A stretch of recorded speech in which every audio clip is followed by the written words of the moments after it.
So hello guys, welcome back to the channel. हमने last video में कुछ AI agents के बारे में कवर करा था। हम उस चीज़ को दोबारा से कैरी ऑन करेंगे। जो हमारे बचे हुए टॉपिक्स हैं, रैक पाइपलाइंस, उन सबको हम दोबारा से कवर करेंगे, बचे हुए टॉपिक्स को। अभी एक प्लेसमेंट सेशन चल रहे हैं, तो we are covering the Java interviews. हम प्रिपेयर करने वाले हैं इस बार जावा के लिए। ये जो सीरीज़ है उसमें मैं कुछ सारी वीडियोस एक साथ ना देकर, वन शॉट ना करते हुए, 2-3 वीडियोस में शॉर्ट अराउंड 10 मिनट्स, 15 मिनट्स और 11 मिनट्स में हम कवर करेंगे चीज़ों को। आई डोंट नो, मैं अभी इस वीडियो को शुरू कर रहा हूँ, सो आई डोंट नो कि वीडियो कितनी लंबी होने वाली है, बट या आई एम जस्ट थिंकिंग कि मैं पूरी वीडियो एक साथ ना बनाऊँ ताकि कोई भी बोर ना हो। 10 मिनट में आधी जावा कवर करना is like most of the thing is will be completed. So it's not like कि we are going to learn DSA over here, but what we are going to learn is कि जो interviewer आपसे सुनना चाहता है। जब किसी को DSA बहुत अच्छे से आती है, वो करता है और उससे फिर टेक्निकल क्वेश्चंस पूछे जाते हैं, तो ये सब निकलता है। बट अगर आप ये सीरीज देखते हैं तो आई गेस जो हमारे अंदर का कॉन्फिडेंस होगा वो बूस्ट रहेगा। ठीक है, what I have done is, ये जो है मैंने काफ़ी ज़्यादा सोर्सेज से, काफ़ी ज़्यादा टीचर्स से और काफ़ी ज़्यादा गुड नोट्स को एक नोटबुक LLM में कन्वर्ट करके एक पर्टिकुलर रिसोर्स बनाया है। मैं इसका PDF और लिंक और PPT, मैं इवन दो मैंने कुछ फ्लैश कार्ड 72 इंपॉर्टेंट क्वेश्चंस बनाए हैं लोग जो जिनके बाहर से माइक्रोसॉफ्ट तक में नहीं पूछते। ठीक है, सो बेसिकली वो मैं आपको कवर कर दूंगा, वो मैं आपको डिस्क्रिप्शन में दे दूंगा या कमेंट कर दीजिएगा, मैं उसके बाद आपको भेज दूंगा जैसा रहेगा। So let's start with the Java interview guide and what we are going to do is कि जावा क्या है, जावा कहाँ से शुरू हुई, जो एक बेसिक से क्वेश्चन आते हैं, उसके बाद जो भी चीज़ें इसमें आगे पूछी जाएंगी। सो let's start and let's start with our content. So basically जावा क्या है, हम शुरू करने वाले हैं जावा के बारे में ना। अगर मैं जावा के बारे में बात करूँ तो ये एक लैंग्वेज है जो ज़्यादातर क्यों पूछी जाती है, because most of the products जो हमारी कंपनीज में होते हैं वो इससे बनते हैं। क्यों? बिकॉज ये सिक्योरिटी देती है। ठीक है, प्लेटफॉर्म इंडिपेंडेंट है और क्या है, और ये बाकी सारी लैंग्वेजेस से कंपेटेबल हो जाती है। ठीक है, अब जो चीज़ सुनने वाली और समझने वाली है वो ये है कि आपको यहाँ पर अपने फीचर्स जो होते हैं वो बताने होते हैं। जब आपसे कोई पूछे कि लैंग्वेज क्यों यूज़ करी जा रही है, लैंग्वेज ज़्यादातर कंपनियाँ क्यों बता रही हैं, तो जो जावा की मोस्ट ऑफ द फीचर्स हैं जो एक कंपनी के लिए बेस्ट रहेंगे कि वो अपने प्रोडक्ट में क्यों यूज़ कर रही है, हम उस तरीके से इसको सोचकर आगे की चीज़ों को बताएंगे। इसके बाद अगर हम शुरू करते हैं, इसके बाद ये है कि जो पहला क्वेश्चन आ जाता है वो ये आता है कि is Java object oriented programming language है? यस है, लेकिन क्या प्योर उप्स है? इसका आंसर आ जाता है नहीं। क्यों? यहाँ पर अगर सामने वाला कंफ्यूज है, अगर हम लोग कंफ्यूज रहेंगे तो सामने वाला हमें घुमा सकता है। हमें क्लियरली रहना है, बिकॉज रियलिटी में जावा ब्रेक करता है एवरीथिंग को ऑब्जेक्ट में, हाँ, लेकिन इसके दो मेन रूल्स हैं, क्योंकि उसके पास क्या होता है, प्रिमिटिव और नॉन प्रिमिटिव होता है। ठीक है, प्रिमिटिव और नॉन प्रिमिटिव रहता है। तो जावा जो है वो प्योर नहीं है। हाँ, वो ऑब्जेक्ट्स के अराउंड बनती है, बट उसमें कुछ टेक्निकल कॉम्प्रोमाइजेस होते हैं जिसके लिए वो इंश्योर करता है कि जो हमारा कोड है वो फास्टर रन करे और लेस मेमोरी यूज करे। Yes, it's interpretive language also, its object oriented programming language also. ठीक है, एंड जो अब हमारे पास प्रिमिटिव और नॉन प्रिमिटिव दो चीजें हैं। प्रिमिटिव क्या है और नॉन प्रिमिटिव क्या है? अगर मैं बात कर रहा हूँ प्रिमिटिव के, प्रिमिटिव के लिए मैं आपको ये बता देता हूँ कि जैसे हम इंट, फ्लोट, कैर ये सब यूज करते हैं, ये हमारे प्रिमिटिव्स में आ जाता है। ये ऑब्जेक्ट्स नहीं होते, ये लाइट वेट और फास्ट होते हैं। ठीक है, और नॉन प्रिमिटिव क्या होते हैं? नॉन प्रिमिटिव हमारे वो स्टैटिक कीवर्ड्स होते हैं, लाइक स्टैटिक कीवर्ड्स। ठीक है, यहाँ पे नॉन प्रिमिटिव को हम स्टैटिक कीवर्ड्स बोल देते हैं।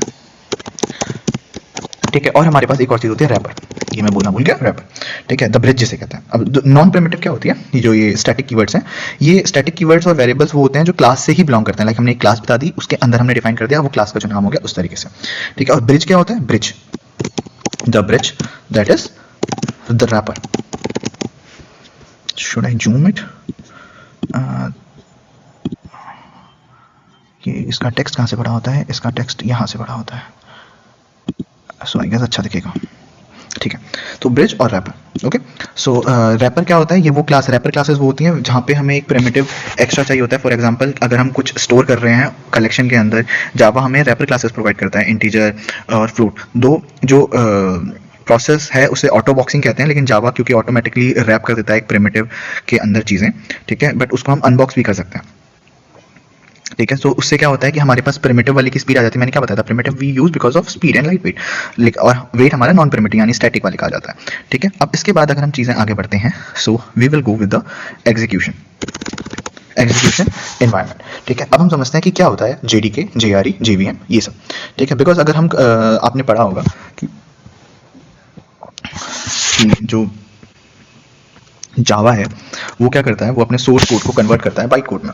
जावा अपने सोर्स कोड को कन्वर्ट करता है बाइट कोड में, उसके बाद इंटरप्रेटर उसको एग्जीक्यूट करता है। और मैं यहाँ से अपनी इमेज अगर नहीं हटा सकता तो जेवीएम एग्जीक्यूट करने के बाद हार्डवेयर में बना देता है। तो इसमें हमें समझना पड़ेगा कि जेवीएम क्या है, जावा रन एनवायरनमेंट क्या है, जेडीके क्या है, ये सब चीज़ समझते हैं। ठीक है, सो बेसिकली सबसे पहले इसमें समझना होता है कि कंपाइलेशन क्या होता है और कंपाइलर और इंटरप्रेटर में डिफरेंस क्या होता है।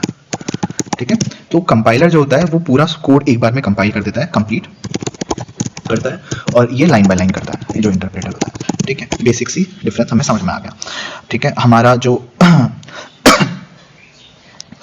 जावा है वो because of JDK JRE JVM कहा जाता है कि Java remains the powerhouse, so if we write once and run anywhere. ठीक है, ये इसको हम कहते हैं WORA। ठीक है, WORA मीन्स राइट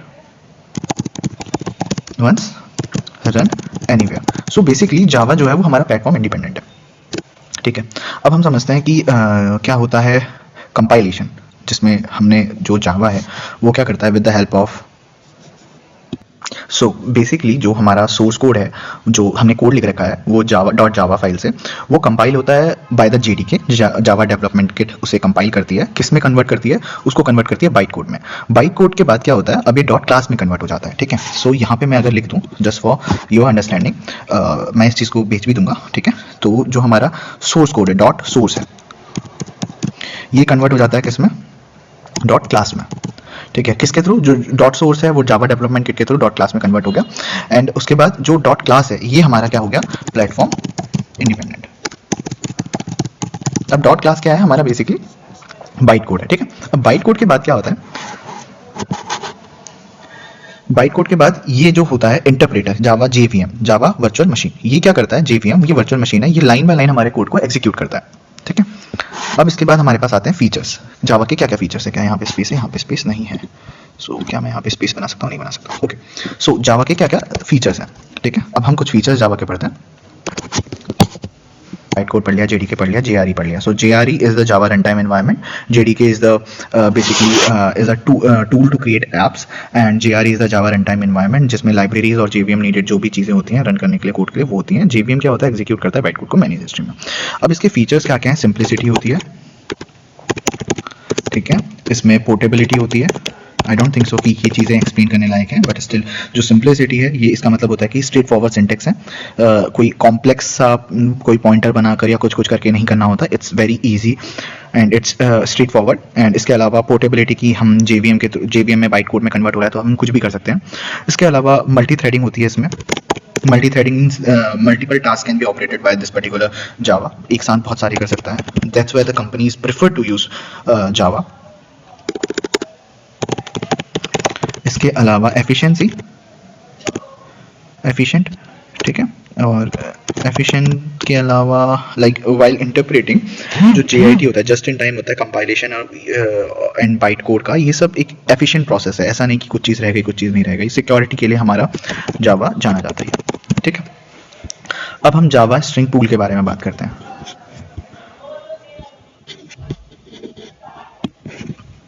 अब हम बात करेंगे जावा स्ट्रिंग पूल के बारे में। सो जावा स्ट्रिंग पूल क्या होता है, ये एक स्पेशल मेमोरी एरिया है जहाँ पे हम स्टोर करते हैं लिटरल्स को, जिसमें हम ऑप्टिमाइज करते हैं मेमोरी यूसेज को। ठीक है, अब ये मैकेनिज्म पे क्या वर्क करता है, मींस एक स्पेशल मेमोरी एरिया है, ये हमारा स्पेशल मेमोरी एरिया है। ठीक है, जिसमें हम क्या करते हैं, हम स्टोर करते हैं अपने स्ट्रिंग्स को। ठीक है, और ऑप्टिमाइज करते हैं मेमोरी का यूसेज, बिकॉज बेसिकली क्या होता है, हमें मेमोरी ही यूसेज सबसे ज़्यादा करनी पड़ती है। ठीक है, इसके बाद क्या होता है, इसमें स्ट्रिंग ऑलरेडी एग्जिस्ट करती हैं पूल में, लाइक मान लीजिए जैसे कोड लिख दिया, string S is equals to ABC। ठीक है, सो जब हम एक न्यू कीवर्ड यूज करते हैं इसमें, सो जो जावा है वो रिटर्न करेगा इसमें, लाइक अगर मैंने string S is equals to ABC कर दिया, ठीक है, सो जो जावा है वो रिटर्न करेगा reference rather than the creating a duplicate ना। सो अगर हम जावा के अंदर स्ट्रिंग पूल में क्या होता है कि एक नया वेरिएबल अगर हम क्रिएट करने वाले हैं और वो उसकी आइडेंटिटी पहले से ही है तो वो बता देता है कि यार ये चीज़ पहले से एग्जिस्ट करती है, ताकि डुप्लीकेशन ना हो। ठीक है, अब इसके बाद आता है रैपर क्लासेस और ऑटो बॉक्सिंग के बारे में पढ़ते हैं। ऊपर हमने वर्ड पे यूज करा था अपनी। ठीक है, रैपर और ऑटो बॉक्सिंग, इन सबको हम डीप में पढ़ते हैं, रैपर और ऑटो बॉक्सिंग क्या होती है करके। So basically wrapper classes are जो integer float allow primitive types to be treated as objects. So what is the necessity of this wrapper class? It is essential for the collection of frameworks like ArrayList, which only stores objects, not primitives, ठीक है. और auto boxing and what are the about unboxing, these two terms, if I am going to define you about these two terms, then these are the automatic conversion between primitive and non primitive, और they are wrapper classes, like int to integer convert हो जा रहा है, float से convert हो जा रहा है, इस तरीके से. इसके बाद आता है हमारे पास कलेक्शन फ्रेमवर्क. कलेक्शन फ्रेमवर्क, ठीक है. Collection framework what is it? It is a set of classes and interfaces to handle groups of data efficiently, ठीक है. यानी कि ये ऐसे सेट्स ऑफ क्लासेस हैं जिसमें जो क्या करते हैं, इंटरफेसेस को हैंडल करते हैं, ठीक है. और हमारा जो ग्रुप होता है डेटा का उसको भी इफेक्टिवली मैनेज करते हैं, ठीक है. अब इसके यूज क्या है, यूज केसेस क्या क्या होते हैं इसमें, एरे लिस्ट में, हैश सेट में, हैश मैप्स में, हर जगह ये यूज होता है, ठीक है. वीडियो को लंबा नहीं करेंगे, ठीक है.